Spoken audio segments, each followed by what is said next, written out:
Like Brett Rogers. Brett Rogers, that's right. Sorry. I'm thinking of the heavyweight boxer, Burt Cooper. Burt Cooper. Who fought, he had some crazy wars with Evander Holyfield. I think Evander's down in South Florida too now. I don't remember Cooper.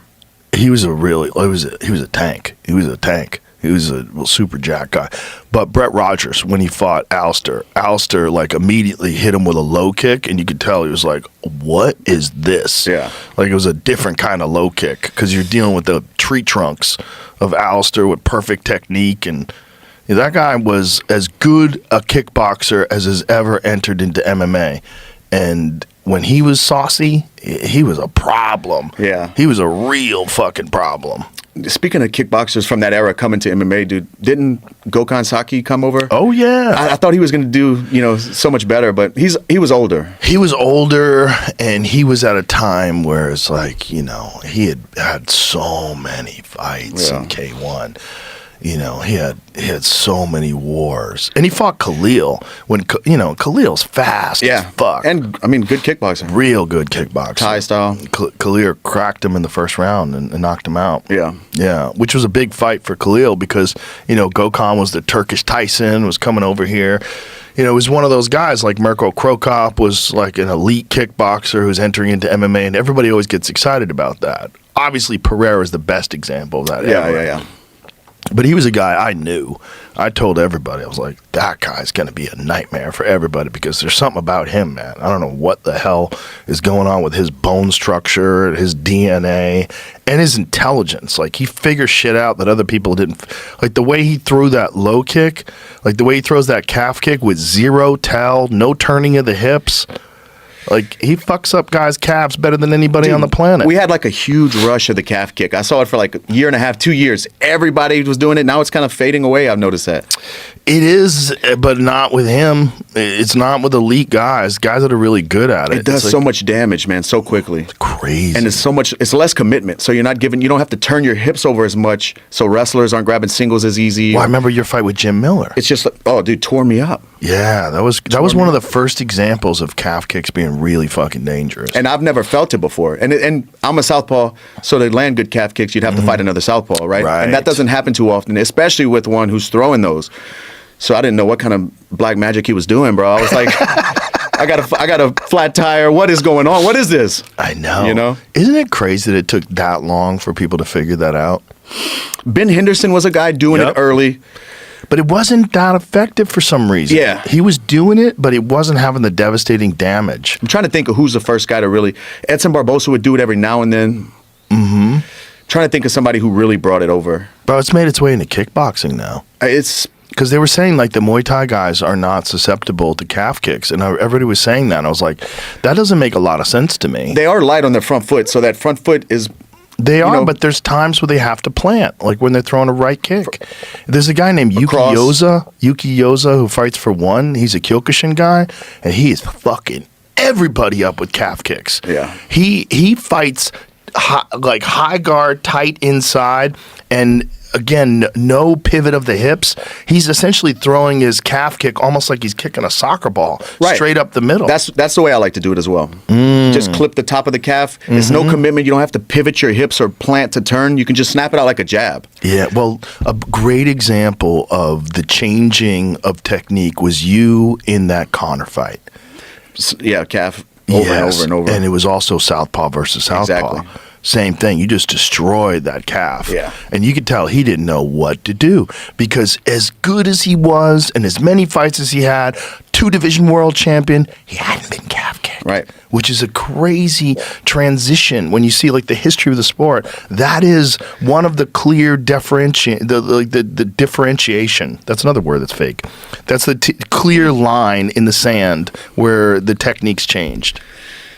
Yeah. And it's one of those things, like, before it happened to me, I saw it and I was like, it might be uncomfortable, but until it happens, then you have a different respect for it. So Connor probably learned a lot that fight, man. Like, this is for real. Calf kicks are for real. What's fucked that it's just one shot. That's what's crazy about it. Because a thigh kick, like, you can get a hard thigh kick and your leg goes dead for a couple seconds, but it comes back. Yeah, Whereas calves don't really come back that quick. They explained it to me at the hospital after the Jim Miller thing. Apparently, your calf doesn't have the chambers for the fluid to drain, so that's why it gets compartment. Oh, compartment syndrome. That's why it's so painful, because it can't like go out through the swelling can't go out through your whole leg, so it sits in one pocket and fills up, and it's just uncomfortable. It can stop nerves. And did you ever see what happened to Austin Hubbard? Dude, that's what they wanted to do. Ooh. After the Jim Miller fight, they wanted to cut me at the. I was like, no way, no way. Fillet you to release the pressure. Well, another guy, Uriah Faber, when he fought Jose Aldo, his leg blew up like a balloon. Yeah. Apparently, if it gets that bad, compartment syndrome, and the swelling's bad enough for long enough, you can lose function of your ankle and foot. Yeah. Which is crazy, right? Right. Well, Uriah was one of the first guys to implement going into, why can't I think of it? The fucking chamber, oxygen chamber. Hyperbaric. What's wrong with me today? I'm making up fake words. Can't come up with things that I know. But he was using the hyperbaric like exclusively to recover from that and documenting it. And I was like, oh, that's interesting. A lot of good brain benefits for hyperbaric. Oh, I don't have one. I've done it before, but it's never been like a routine thing. Well, you have to have access to it. And also the tents, the zip-up tents at home. Not as strong. Yeah, you need a solid... You need like one of those propane tank ones, those big, thick, walled ones. The glass, like you can really get high pressure. Yeah. And then, you got to be careful in those things. You can't, no sparks. Yeah, dude, I saw a story that a kid was in one, and you saw that? That was a couple years ago. Horrible. Yeah. Horrible story. Yeah. But hyperbaric is awesome for recovery. It's also, it lengthens, there's a protocol that developed, one of the universities in Israel developed it, where you do 60 sessions over 90 days, and it lengthens your telomeres that's commensurate with, I think it's like a 20-year difference in your biological age. Wow. It's nuts. It's super effective. Like when you get a lot of oxygen into your system like that, it just helps everything recover. For sure. Like if you have an Oura ring or a Whoop strap and you go into one of those things, it shows you. Yeah. It's like, oh, you have an amazing recovery day. Yeah, man, the metrics we can track now with all the wearable devices is pretty awesome, dude. Well, it gets you to understand. Like, I think you can get a little addicted to those things. For sure. So when I was competing, I stopped using them. Because every day wasn't ready. Need to rest. Read every day. So when I retired, I got back to it. Now I'm using them. But like when you're training for a fight, you can't. Isn't that interesting? I'm not taking 2 days off. I need to train. And the fight's coming up. Like if I'm in the red zone, I still need to train. I know. Isn't that interesting? Like there's a wearable device would tell you you're not supposed to train, but yet in order to reach MMA peak physical condition, you have to push when you're not ready, so that your body's forced to recover quicker. I know this guy's training. That's why I got rid of it. During camp, I don't use it. Or didn't use it. Well, it's weird because, like, what if you listened to it? Like, some people say, like, Terrence Crawford was talking about, like, there's times where he wanted to push, where his coaches told him not to, and then he realized they were right. Yeah, maturing through fighting, man, pulling back got easier as I got older. When I was a younger fighter, I didn't want to take any time off. I needed to be as many reps, as much time on the mats as possible. But as I got to like mid-30s, 36, I was like, I got to take days off. Complete days. Not just an easy day or a technique day. I just need to be out of the gym. Just relax. Yeah, reset my mind to where I want to be there. Just hard for fighters because you operate on momentum of the conditioning and the training and the discipline. And it's like you're in there. And then to have a day where you're not, you feel like you're slipping backwards. Right, and you show up to fight week with that momentum. Like, I did everything I could. I bust my ass every day. Like, it just gives you so much energy and so much confidence going into fight week. You've turned over every stone. Yeah. Well, the worst thing though is seeing a fighter fight flat because they overtrained. Yeah. And the one thing that I always point to is when Tim Kennedy fought Kelvin Gastelum, and he had gone through 2 solid camps in a row. So he went through one camp, peaked, got ready for the fight, and then the fight got canceled, and then went right back into camp to train for Gastelum and didn't give himself the chance to recover. And, he's too tough. Yeah. Too tough, too disciplined, and his body broke down. You're redlining that engine over and over and over. I mean, we just saw it with Merab, I think. Not that taking anything away from Jan, but, you stay that busy, those kind of fights, those training camps, I mean, it's hard to do. That's what makes things like John Jones could be so impressive to me, man. Mm-hmm. To get on top and stay on top that long, Yeah. I know. It's nuts. There's so few guys have been able to do that. Especially in MMA. Too many variables, too many ways to slip on a banana peel, get caught in something, you know. I know. I kind of love that Khabib went out on top. And never came back. Respect. That's awesome. And they offered him a lot of fucking money to come back. He's like, nope. Yeah. Nope. Good for him, man. Yeah, good for him. Yeah. That's the way to do it. And then you go out, all your faculties, everything's fine, undefeated, go down a legend. Right. Yeah. Like, I think Floyd should have did it, you know, like that. Now he's fucking fighting Mike Tyson, dude. Come on, man. I know. There was some rumors around that Floyd was going to have a rematch with Conor, which is crazy. But I think Conor would probably do it, especially if there weren't any drug testing involved. I wonder if he's going to come back for sure. Yeah. But, man, to heal from an injury like he had, you probably need a bunch of stuff I don't know the ins and outs of that, but you probably need some help to heal. He definitely needed some help to heal. The problem is once you get used to that help and you enjoy it. Yeah, I'm getting used to the help. I know. That's what I thought about Cowboy when he got jacked, and then he was like, he slimmed back down again. He said he was going to fight again, but I think he might have abandoned that. I got hooked up with Brigham and Ways to Well. They did all my blood when I retired and got me.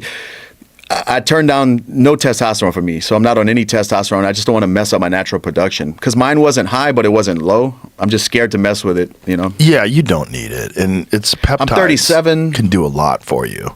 Yeah, I'm on a bunch of peptides. Yeah, peptides are the way to go. And I feel great. Honestly, I wish I could have been on this shit when I was fighting, man. I know. You know, especially like the growth hormone releasing stuff, like tesamorelin. Exactly. Like CGC, I could have pushed hard every day, man. As I got older, it got harder, man. I know, and all it does is help your body recover. It's not like it gives you some sort of a performance enhancing boost. I know it definitely helps with like fat mobilization and stuff like that, but just being able to push hard every day is huge in fighting, man. Well, just BPC 157, which offers no performance enhancing, but would help you heal soft tissue injuries. Because you're getting injured. You're just getting small injuries every day training. Every time you get leg kicked, every time you get punched in the stomach. Arm barred, shoulder locked. Everything. Your joints are always messed up. Always. Yeah. Always. And if you wanted fighters to perform better, something that would allow them to heal better is only good. And it's not going to make you run faster. It's not going to make you jump higher. It's not going to make you an Ubereem. We're not talking about that. And I'm not even sure if that's banned. I haven't checked. It is? BBC 157's banned. Wow. Yeah, it's unfortunate. Yeah, creatine, protein powders, that's the same stuff. You just recover better. Well, I don't understand why. Creatine's not banned, thank God. But creatine in the 1990s was thought of the same way as steroids. Right, yeah, I remember. People thought like creatine's cheating. Oh my God, you're taking creatine. They literally put it in the same category as steroids. And then they realized, it's actually a part of food. It's great for your brain. It's actually good for you. Great for everything. Yeah. I just talked my wife into starting creatine. Women need it more than men, I was reading. Right. You know? I read that so too. my wife's just starting. Yeah. I think the key is to like make sure you're hydrated too, and to make sure you're not taking too much of it, and make sure you get your blood checked, and so you're not putting a lot of pressure on your kidneys. Yeah. But like dehydration and kidneys, that is one of the big things that happens to a lot of fighters that cut a lot of weight. They start getting kidney stones. I mean, Jose Aldo dealt with that. DC famously got pulled out of the Olympics. Oh, yeah. Because he was having kidney failure. Yeah. Yeah. Your kidneys, man, they don't like you being drained out like that. I've had a few weight cuts where I felt pain in my back. And I think that's kidneys. 100%, man. It's kidney shots. Didn't happen often, but I've definitely had it. Tightness. Spooky. It feels kind of like cramping in a weird place you never had before in your back. That's spooky. You're drying out your organs. And then fighting for your life. Crazy. 24 hours. It was nice, though, when I started making it to the top of the cards, co-main event, main event, because then you have like 30-something hours to rehydrate. If you're fighting early prelims in Vegas, 2 or 3 in the afternoon, you know, it's not too long, especially back in the day when weigh-ins were at 5 or 6 p.m. There wasn't a morning and ceremonial. The real weigh-ins were at 5, and you were going to fight at 2 the next day. Yeah, those were nuts. That was crazy. Yeah, that was crazy when guys would like shuffle to the scale for the real weigh-in, and you'd see them all like a skeleton. And you're facing off with your opponent trying to be tough, like both dying. Well, I always remember Jose Aldo versus Conor. Conor looked like he was one of the Walking Dead. Yeah. He looked like a zombie. Yeah, he was so skinny. His face bones. Yeah. See if you can find that. And he was also crazy, like flexing. He's always crazy. Hyped up with no body fat, no water, just completely dehydrated. Like, look at that. Look at that.